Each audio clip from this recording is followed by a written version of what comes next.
There's always this great saying in sports, a win is a win is a win. That is exactly what occurred tonight inside the Dome. Syracuse escaped with a 74-72 win over Colgate. Head coach Adrian Autry said it before the season. To make the NCAA tournament this year, they have to end the three-year drought. They just have to win games. They got the victory tonight, but can everyone be excited and confident in this team at this point or moving forward? Those are the questions we'll answer. A whole lot more as well on Orange Press Pass, which starts right now.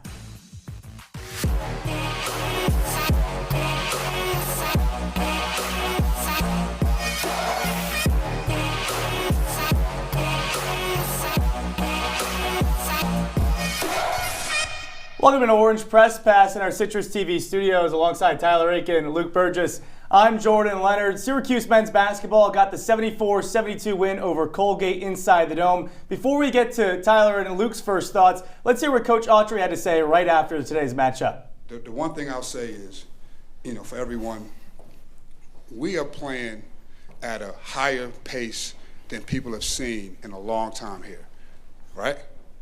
20 more possessions than what we've normally played. So, the 60s, that's going to be very tough to do, all right?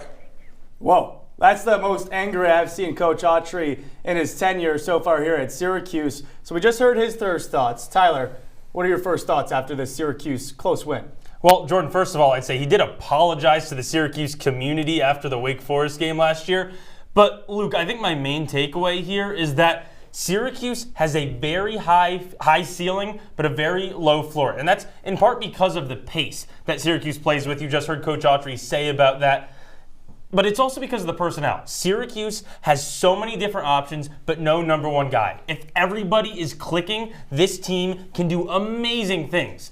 But if nobody is clicking, there's no number one leader, there's no offensive alpha to take things over and carry the load. That's why there have been two very close games so far. It's pretty concerning. What it tells me is that Autry ball is officially here, right? Because we're talking about now this pace and the implementation of a new system. And last year, Coach Autry is still working with Jim Boeheim's players. He kind of has to make do with the pieces that he already has. So now he gets an offseason to bring his players in, implement the style of play that he wants. He talks about 25 more possessions. That's a stark difference from what we saw last season. So it's really coming to a fault, and Autry ball is here. Either way, Syracuse got the victory tonight, 74-72 over Colgate. It's the second straight CNY foe the Orange have opened up the season with. Let's check out what went inside the Dome today. A great Tuesday night matchup for Syracuse, trying to get back in the win column against Colgate. They won last year after being down 24 points at halftime. Today they were only down 3. We zoom forward to the second half. How about Eddie Lampkin hitting the three-pointer, finished the day with 15 points, a double-double, also 12 boards. Then the freshman gets involved, Donnie Freeman. How about a start to the season for him? Syracuse would open up a lead here in the second half. A missed shot from Colgate, fast break opportunity. Chris Bell, easy layup in transition. 53-40, SU up on top there. But, Colgate inside the Dome, they never go away. Depth taxes and triples, you see it right there. Colgate can nail it from 3. That was Brady Cummins. Then Jalen Cox, a triple three-pointer. That's Luke Burgess' guy, if you didn't know that. Of course, he's hitting from downtown inside the Dome. And then Chandler Baker. It was triples galore in the second half for Colgate. That trimmed the lead to 4 for SU. Then it's Chris Bell. He's that one three-point guy on Syracuse. Other than Elijah Moore, you can always rely on Bell. Then the aforementioned Moore. Fake the 3, come inside, then drop the bucket. 66-60 SU on top. But it didn't go away as well. Colgate is always going to keep it close inside the Dome. Got a bucket right there in transition. Another Jalen Cox highlight. And then Nicholas Louis Jacques and 1 right there. Chris Bell with the foul. Also the goaltend hanging on to the rim. I don't know what happened there. The defense in transition was a point of emphasis here today. Syracuse did not play well in transition. Jeff Woodward, the real star of Colgate, gets a layup right there. Ties the game at 72. And then Chris Bell making it work inside, dish down to Eddie Lampkin, the true center, 74-72 on top. SU had the lead. They had a chance to make some free throws down the stretch. Of course, they don't do that. And then this final possession was nuts. Colgate had a shot to get the win, but the guy falls down 74-72, the final. Syracuse gets the victory. Tyler, Eddie Lampkin had a great game. He did have a great game, and you could see today he is more than just a scorer and a rebounder. He's a distributor. 5 assists doesn't tell the full story of how many options Syracuse is going to have with Lampkin passing in the paint, at the elbow, at the top of the key. He can do a bit of everything. Yeah, it kind of seems like these Colgate-Syracuse games are getting a brand of their own over these last few years, right? We saw Colgate upset SU 2 years ago. Last year, a big-time 20-point-plus comeback. So we're starting to see a theme in the way that these games play out, and it continued tonight. Colgate played strong. All I know is in the Adrian Autry era, SU's 2-0 against Colgate in the last 2 years. In the Boeheim era, 0-2. Now it's time to be joined by our reporter, Peter Elliott, inside the Dome. Saw it all go down. Peter, first, I'm glad you got home from Boston College safe and sound back in the Dome for tonight's game. But we talked about it earlier, and we saw Autry talk after the game. What was the vibe from the head coach after the game, after that close win? Yeah, Jordan, I'm glad we're starting here because I think it was one of the more remarkable scenes I've seen at a post-game press conference. After the game, Adrian Autry calmly walked up to the podium, and then he delivered about a 3.5-minute monologue about the narrative about this team. He knew the questions that were going to come. He knew the questions that were going to be asked about defense. How do you allow 72 points to Colgate? And he addressed it head on and said, look, this is a team that is going to play at a faster pace, and we are going to give up points right now on transition defense, but it's something that we're working on. He wanted to set the narrative for all the media because he knew the questions were going to be asked. It was pretty fiery, the most emphatic I think we've seen him since that press conference after the blowout loss to Wake Forest in February of last year. So he really wanted to set the standard and say, hey, this is something we're working on. So let's talk about it. Specifically, he said to the media, if there's anything you're going to write about, transition defense. In our case, we're going to talk about it. They really got dominated on that end. 22-2 they got beat in fast break points, something they really have to work on. Specifically, Jalen Cox was doing a great job of getting to the cup. After the game, we talked to just about every player. They brought it up as well. They need to work on their transition defense. If this is a team that's going to play faster, they've got to defend better in defense. Adrian Autry knows it. He's letting the fans hear about it. Well, Peter, I'm glad you agree. I was very happy with the tone, with the leadership from Adrian Autry's press conference. He's clearly the leader of this team, but on the court, nobody really knows who's going to lead the team in terms of off-the-court leadership type stuff, but also who's getting the ball at the end of games. In the last few minutes of this game, who seemed to step up? Who was everybody turning to on the court?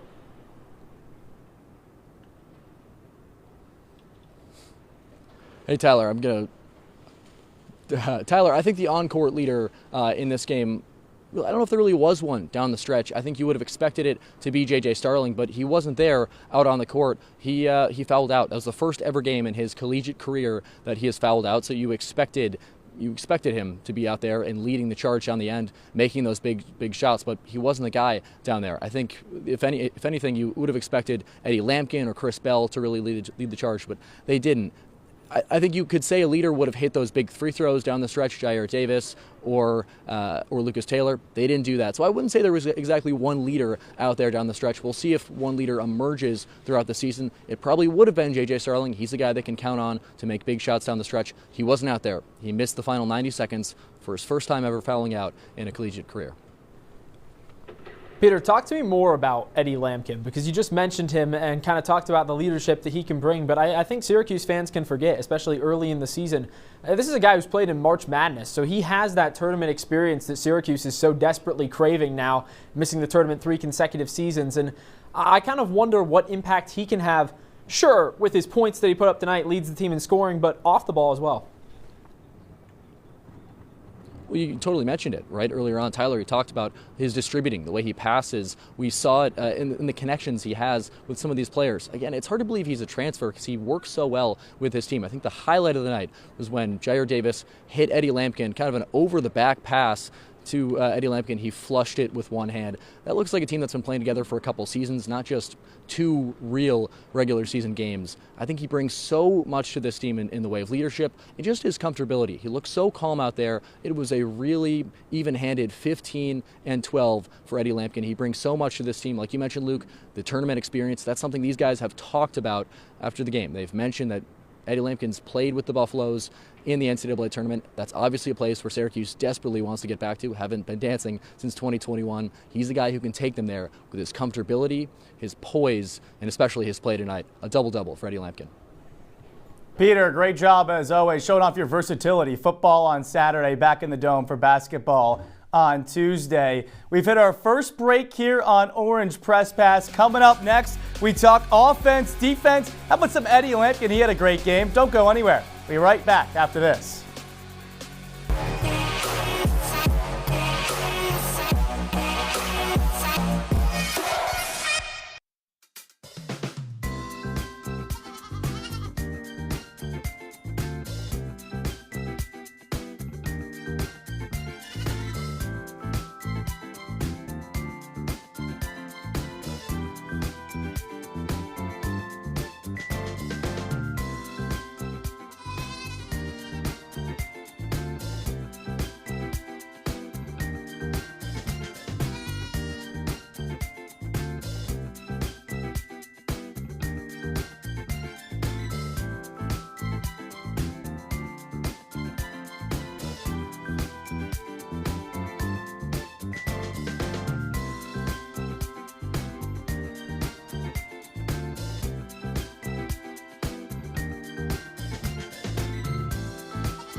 Welcome back into Orange Press Pass here on Citrus TV alongside Tyler Aitken, Luke Burgess. I'm Jordan Leonard. Syracuse gets a 74-72 win over Colgate. And Tyler, were you sweating at all during this game? Did you think they had a chance to lose? I definitely did. I mean, given the fact that it was tied with just a few minutes left, yeah. Luke? Yeah, I mean, anytime on the brink? Yeah, anything can happen late, obviously. I think the thing that made me a little bit nervous is that we have seen Syracuse lose to Colgate relatively recently. So, yeah, of course you're sweating it out a little bit, but I think SU's going to be happy to come away with a win tonight. After 2 losses in 2021-2022, SU second straight win against Colgate. And something that we've noticed throughout the start of the season, you look at this roster, there's really not that Judemans, that go-to player on offense. Is that a concern moving forward as we head into the bulk of the season? Well, Jordan, there's a little bit good and a little bit bad with that. Actually, after the Lemoyne game, Chris Bell said, he kind of threw Judemans under the bus, to be quite honest. He said, nobody's playing hero ball on this team anymore. I'm actually getting passed to this year. So there is clearly some positive aspects of Syracuse not having a player like Judemans. But at the very least, at the end of games, everybody knew who to pass the ball to. Everyone knew who needed to take the last shot. And as of now, there isn't a player that everyone can always turn to. Peter Elliott said earlier, it's usually J.J. Starling, but guess what? When he fouls out, he can't be that guy. Syracuse is going to have to find someone. I'm fine with team offense, but you have to find someone to go to each and every time at the end of games. I think the guy that it's going to be long-term when we get into ACC play isn't even on the screen. I think probably Donnie Freeman, right? We're talking about him as a first-round pick. I think I saw 28th overall today on ESPN's projected mock draft for the next NBA draft. And I mean, at some point, there is going to be a point where Freeman is the guy. That's the guy you want with the ball in his hands. Sure, these guys have all proven that they can produce. We know that they can do things in the big-time moments. You know that Eddie Lampkin has that tournament experience, but Donnie Freeman has the potential. The numbers aren't there yet because he's played 2 collegiate games. But it can happen, and I think it will have to happen for SU to have success long-term. You talked about Eddie Lampkin, his tournament experience, and that's something that he's really showed throughout the first couple games. Today he has 15 points, a double-double. And Tyler, we've had some conversations off the air about Eddie Lampkin when he was transferring. That big center, he can pass, he can score. It really adds to the Syracuse offense. Oh, I'm absolutely thrilled that Syracuse finally has a first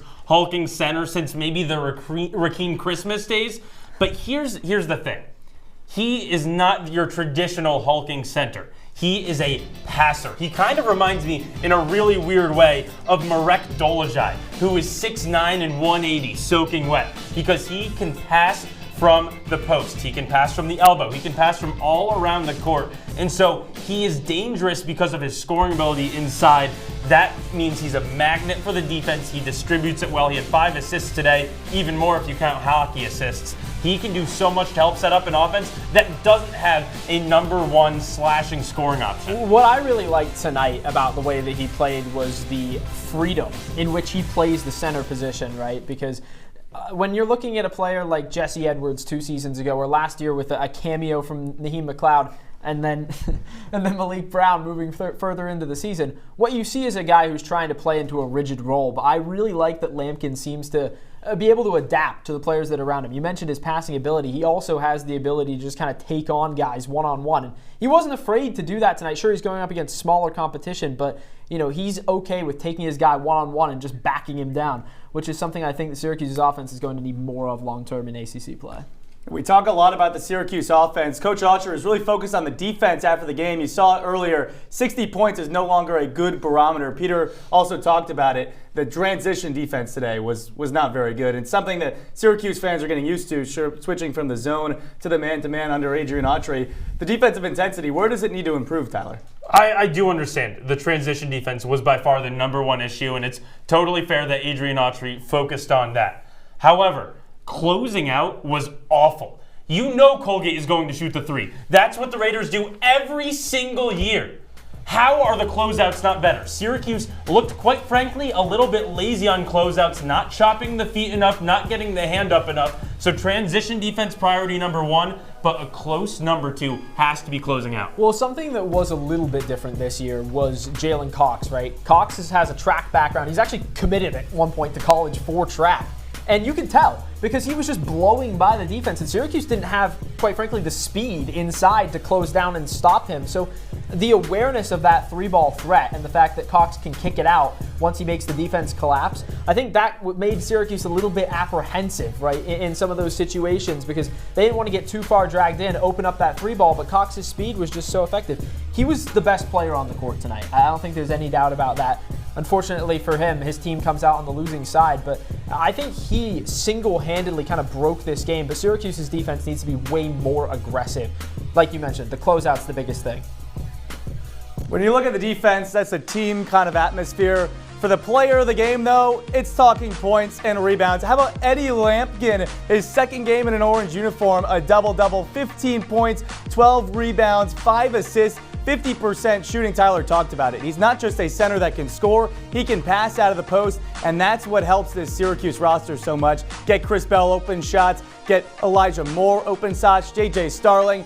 Eddie Lampkin's going to be important going out throughout the entire year, and he was very important today, and that's why he's going to get the Orange Press Pass Player of the Game. I mean, just look at this picture right here. He's trying to fire up the crowd because he was fired up inside the dome.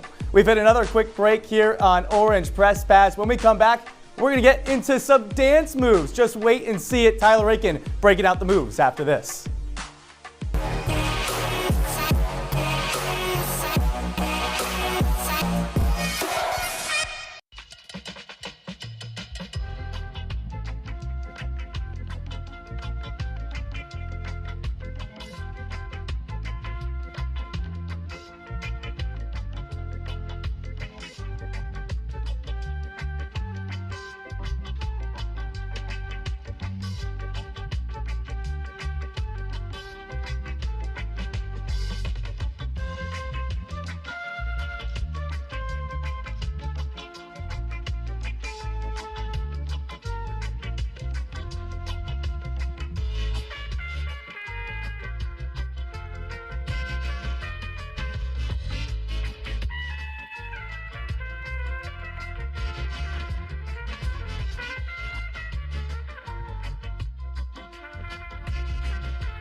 Welcome everyone back into our Citrus TV studios. Orange Press Pass, of course. Tyler Aitken, Luke Burgess, Jordan Leonard, and Tyler, I teased it. Can we see some dance moves here to start real quick? You can get a little salsa right now. We can get a little salsa right now. Salsa. You're going to spoil my answers. So I'm going to have to keep that in the bag. Yeah, I mean, Dancing with the Stars is tonight, so we had to break out the dance moves. Some may be better than others. We'll have to wait and see. But for the first player, we have to assign a dance move to. Tyler, Donnie Freeman, what's he doing? What kind of dance? So I'm going to answer it by indicating it a little bit. I'm talking the tap dance right now. That's obviously not how you tap dance, but that's what I want Donnie Freeman to do because it takes good footwork and it's loud. He needs to be loud on offense. You mentioned he's going to be a first-round draft pick, so that's why he needs to be loud. But the footwork is going to be so important for him. Someone that should be driving the lane constantly. Someone that could be posting up a lot more than he already is. So I want him to be doing all those things with the ball in the paint, showing off that good footwork, but he needs to do it in a loud manner. If you're the highest-rated recruit for Syracuse basketball since Carmelo Anthony, you better be loud, you better be proud, you better be showing off with some flair. Come on now. Donnie Freeman right now, he's obviously got acres of potential, right? It's about unlocking that. When I think about simplicity and getting comfortable at the next level, I think about the typical ballroom dance. That's what Donnie Freeman needs to learn how to do right now. He needs to learn the steps, learn the basic operations of how do I become a good dancer? How do I fit in and make sure that I don't stand out from the crowd? Obviously, the natural talent is there. When this guy is shooting a three-pointer, I feel like his arms are going to touch the ceiling of the dome. But the thing that's not there for me right now is just looking like he fits in. Like he needs to get to that next level. That's why ballroom dancing is his focus for now. I will say, assigning tap dancing to a freshman, that's a pretty advanced dance, Tyler. He's an advanced player. I was going to say, if you have a guy He's going an to the advanced NBA player, draft, but he's then he only has to be 18 ready. years old. You never know. An 18-year-old doing a tap dance, I've never seen it in my life. But You're we're gonna go to- 21. Can you do one real quick? Well, I mean, I could stomp like you, but I don't want to hurt the viewers' ears, unfortunately. We'll pivot to an older player, J.J. Starling, the Baldwinsville native, of course. Luke, what dance is he doing? J.J. Starling needs to bring the energy, and when I think of an energetic dance, I think about the salsa. There's a lot of shuffling going on. You know, you get the The hips into it? Yeah, you're using the hips, you're using the energy. J.J. Starling is a bit of a spark plug for this team, at least the way that I envision this offense, and maybe how I envision and Adrian Autry envisions it isn't the same, but I think about J.J. Starling as a guy who can come as a starter and give you reliable points. You know what you're going to get from him on a night-to-night basis. He brings that energy. He's a smaller guy in a bigger lineup now across the board.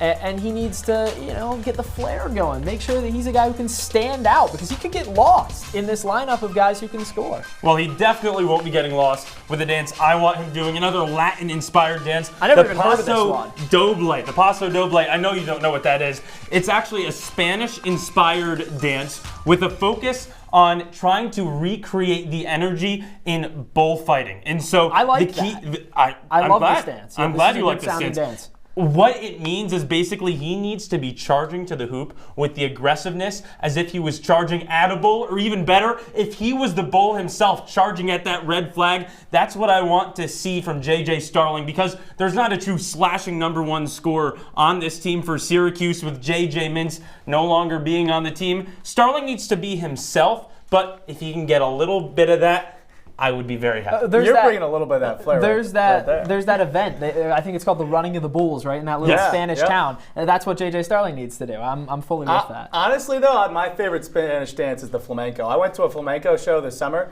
It's kind of like tap dance, but Weren't a you little bit more supposed to take flair. dance lessons? You took some sort of lessons in Spain.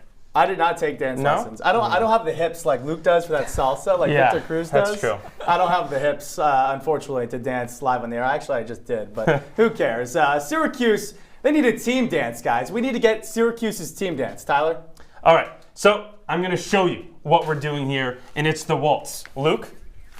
All right, let's go here. It's 1, 2, 3. That's the main thing that's big with this. 1, 2, 3. That's the footwork. 1, 2, 3. 1, 2, 3.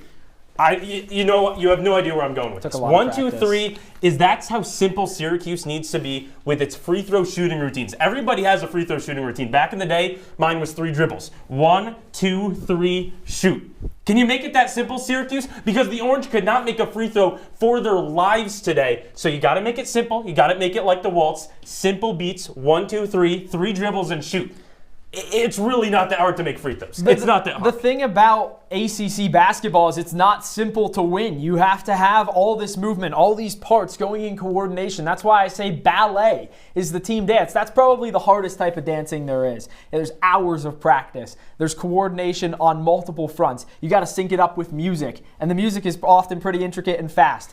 That's what Syracuse needs to do right now. You have to mix things up, but you have to look cohesive. Yeah, I mean, it's a little bit harder to learn the waltz, I'm not going to lie. I tried to do it before the show. We did it just fine. We did it all right. Ballet, though, would help with the flexibility of the roster, flexibility of the rotation. A lot of pro football players learn ballet. I didn't do ballet. I did yoga in high school, which is not obviously the same thing. Well, as you were a ballet, high school quarterback, not a pro football quarterback. That is fair. We got a college basketball team to continue to break down, though. We got one quick break here on Orange Press Pass. We got scores around the nation and Tyler and Luke's final thoughts after this.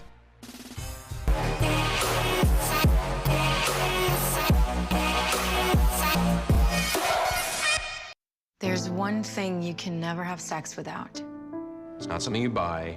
Or something you take. In fact, there's only one way to get it. It has to be given to you, freely. It's consent. Because sex without it isn't sex. It's rape. Consent. If you don't get it, you don't get it.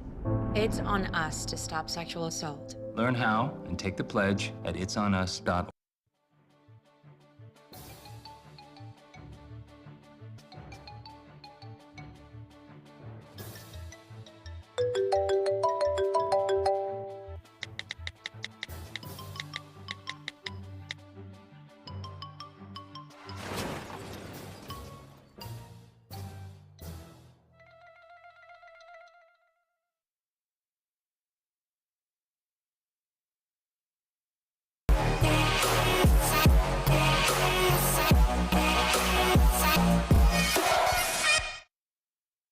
Everyone, Jordan Leonard alongside Luke Burgess and Tyler Aitken. Tyler, the hips were moving in the last segment, I will say.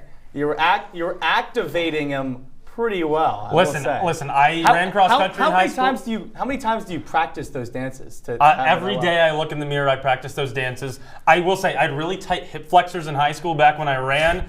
Not anymore, thank goodness. I don't think I have tight hip flexors. I think you might have the tightest hip flexors of all time, maybe. You just said I was moving them. Come on now. You were moving them. Speaking of Syracuse getting the win, let's check out what was going around the NCAA earlier today. Kansas with the win, #1 Kansas taking out Michigan State 77-69, and I'll toss it over to you guys, but how about that Rutgers win yesterday? How about that Duke game right now? Duke's on upset watch. That's one of Syracuse's opponents in the ACC later this year. They're down by 2 right now. 10 seconds. Oh, man, I wish we could get that up on the screen in a moment. That's a crazy finish. It is a crazy finish. I will say, Jordan, come on now. You can't say, how about that win, winning by 10 to St. Peter's as a ranked squad? That's almost as bad as Syracuse's win over Colgate tonight. You got to get wins when you can get win. Like Adrian Autry said, a win is a win is a win. You're also seeing that Siena win over American. Coach GMAC 3-0 with Siena. Now let's look at the next Orange Press Pass coming up. We got a football game. Syracuse traveling the West Coast to take on Cal. Tyler, they're going out west for a second time this season. They're going out west for a second time this season. They're coming home with a win. It needs to happen. It will happen. Expect Kyle McCord to throw for over 400 yards, a career high. Hopefully, for the sake of everyone's nose on the plane, Fran Brown can earn his soap and Syracuse can get the win. We should wait and see if Fran Brown can earn his soap. I hope so, too, for the team's sake at least. But back to basketball. Syracuse once again gets the win, 74-72. Tyler, what's your final thought? Well, Jordan, it's been over a year of Coach Autry being at the helm of Syracuse men's basketball, and not once has it felt like Syracuse is really his team. It hasn't felt like that for the first year because there were so many players recruited by Jim Boeheim. In the first game, things didn't really click. When he came out in that post-game press conference and said, hey, this is how Syracuse basketball is now. Syracuse basketball is going to play fast, going to get extra possessions.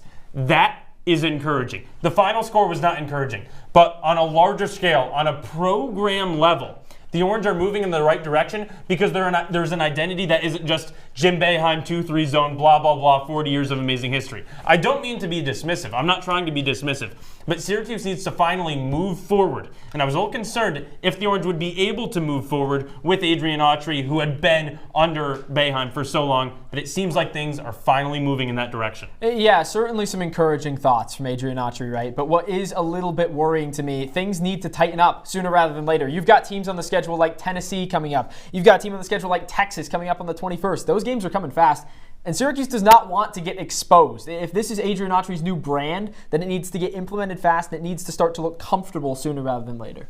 Yeah, if you look at Syracuse, they need to get their stuff together before they take on Texas next week in Brooklyn. That'll be a tough one if they can't find a way to blow these teams out. Syracuse football, again, taking on California on Saturday. Orange Press Pass, of course, live as always at 8 p.m. Eastern Time. That does it for Orange Press Pass here in the CitrusTV studio. Syracuse gets the win over Colgate. He's Luke Burgess, Tyler Aitken, Jordan Leonard. Loved breaking it all down for you here on CitrusTV.